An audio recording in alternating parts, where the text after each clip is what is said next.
Students, last class में हमने dicot stem में नॉर्मल सेकेंडरी ग्रोथ के बारे में पढ़ा था। कितने प्रकार की सेकेंडरी ग्रोथ डायकॉट स्टेम में पाई जाती है। आज हम एनुअल रिंग्स की बात करेंगे। वार्षिक वलय हिंदी में कहते हैं। एक्चुअली वार्षिक वलय होती क्या है?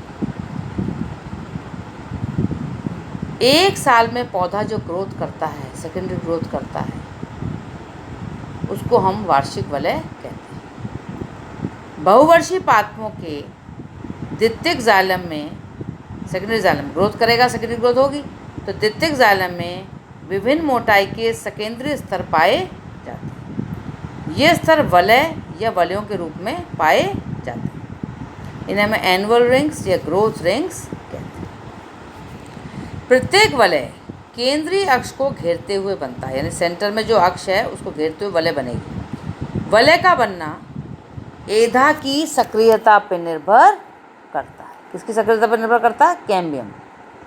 कैम्बियम जितनी सक्रिय होगी, जितनी कैम्बियम होगी उतना ही निर्भर करता है उसकी सक्रियता। बसंत ऋतु में, क्योंकि ग्रोथ होती है, आपने देखा बसंत ऋतु में अच्छी ग्रोथ होती है पौधे में, तो बसंत ऋतु में एधा अधिक सक्रिय होती है, इसलिए वो अधिक सेकेंडरी टिश्यू उत्पन्न करती है, अधिक काष्ठ उत्पन्न करती है। जाइलम बहुत अधिक मात्रा में बनता है, जिसे स्प्रिंग वुड या अर्ली वुड कहते हैं। क्योंकि स्प्रिंग में बना है तो इसे स्प्रिंग वुड कहते हैं। अब शरतकाल ऑटम में एधा की सक्रियता कम हो जाती है। सर्दियों में ग्रोथ कम होती है पौधों की, तो एधा की जब सक्रियता कम हो जाएगी तो उसमें काष्ठ कम बनेगा।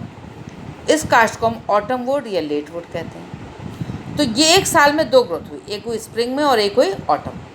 दोनों को मिला के, एक साल की ग्रोथ है, दोनों को मिला के एक वार्षिक वलय बनती है। वर्षा ऋतु की वृद्धि ऋतु की आरंभिक अवस्था में बना द्वितीयक जाइलम अर्ली वुड कहलाता है, और वृद्धि ऋतु की अंतिम चरण में बना द्वितीयक जाइलम लेट वुड कहलाता है। शीतोष्ण क्षेत्रों यानी टेम्परेट जोन में शीतकाल में एधा की सक्रियता कम होने के कारण नव कोशिकाएं नहीं बनती, क्योंकि सक्रियता कम हो जाती है ठंड में, तो नव कोशिकाएं नहीं बनती। और अनुकूल बसंत के आने पर एधा सक्रिय होकर विभाजन आरंभ करती है, जिसके परिणाम स्वरूप इस ऋतु में बने जाइलम का अनुपात अधिक होता है। इसमें चौड़ी गुहिकाएं युक्त बड़ी बड़ी वेसल्स पाई जाती, क्योंकि जब ग्रोथ ज़्यादा होगी तो पानी की मात्रा ज़्यादा चाहिए। जब पानी की मात्रा ज़्यादा चाहिए तो नेचुरली वेसल्स का साइज़ बड़ा होगा। यह द्वितीयक जाइलम स्प्रिंग वुड कहलाता है। यह वुड हल्के रंग की होती है। इसके विपरीत प्रतिकूल पतझड़ में एधा की सक्रियता कम होने के कारण द्वितीयक जाइलम का अनुपात कम होता है, तो वुड ही कम बनेगी। और इसमें सक्रिय गुहिका युक्त द्वितीयक जाइलम की वेसल्स होती है। क्यों? क्योंकि पानी की मात्रा कम चाहिए, ग्रोथ ही नहीं होगी तो पानी की मात्रा भी कम चाहिए, तो वेसल्स का जो मुंह होता है, जो चौड़ाई होती है, वो सक्रिय होती है। यह वुड ऑटम वुड कहलाती है, यह लेट वुड कहलाती है, यह समर वुड कहलाती है। यह काष्ठ गहरे भूरे रंग की होती है। तो यानी ऑटम वुड और स्प्रिंग वुड दोनों वुड को मिला के एक एनुअल रिंग का निर्माण। द्वितीयक वृद्धि युक्त स्टेम के अनुप्रस्थ काट में स्प्रिंग वुड और ऑटम वुड की सकेंद्रीय रिंग्स स्पष्ट दिखाई देती है। आपने कभी लकड़ी की टाल पे यदि देखा हो, लकड़ी के बड़े बड़े जो तने कटे पड़े रहते, उसमें आपको गोल गोल रिंग्स दिखाई देती हैं। वो रिंग्स क्या हैं? वो एनुअल रिंग्स है ना। एक कुछ पहले हल्की होगी, फिर एक लाइन गहरी होगी, फिर हल्की होगी, फिर गहरी। तो हल्की वाली जो है वो स्प्रिंग वुड है, और डार्क वाली जो लाइन है वो ऑटम वुड है। दोनों को मिला के एक साल की ग्रोथ है, यानी एक एनुअल रिंग है।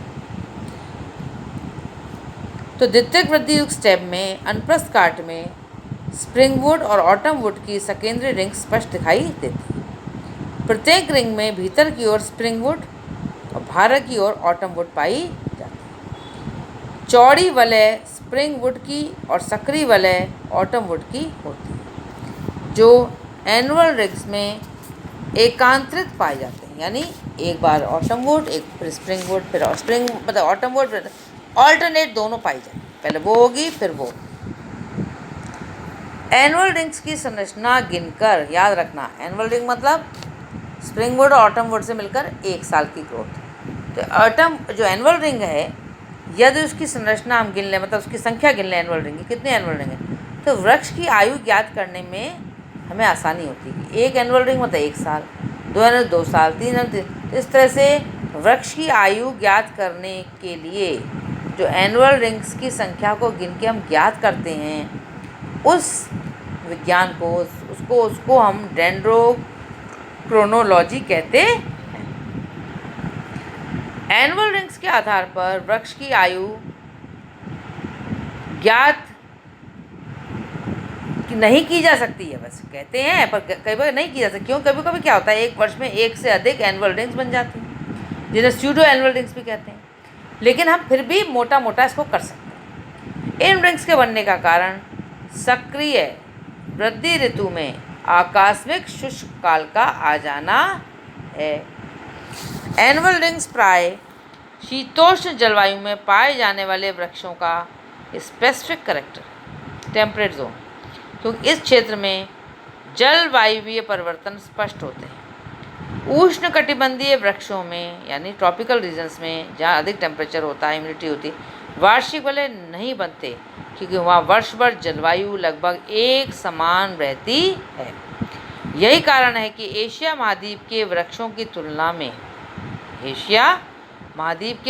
तुलना में यूरोपीय देशों के वृक्षों में वार्षिक वलय स्पष्ट होती है, क्योंकि वहाँ पर मौसम का क्लियर वो है, सर्दी आएगी, स्प्रिंग आएगी, तो क्लियर मतलब मौसम डिफरेंट हो जाता है एकदम।